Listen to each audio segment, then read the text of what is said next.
Hi, whenever you're starting a wedding, start with a rose. And you want to choose a rose that picks up the color of the bridesmaids' dresses. It does not have to match. It should complement. If you have a dark purple dress, you could go with that purple. In other words, it's not dyed to match like shoes.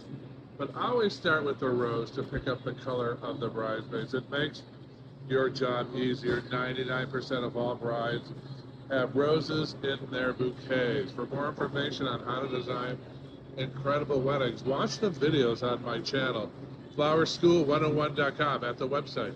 You'll be amazed. And notice how they kind of look like they're opening? That means it's a fine Ecuadorian rose. You do not want roses that are too tight. They're premature. So always buy a rose that looks like that. Those are the ones that will open and hold their form for a long, long time. Roses in my house last 2 to 3 weeks. Flower School 101, find out more.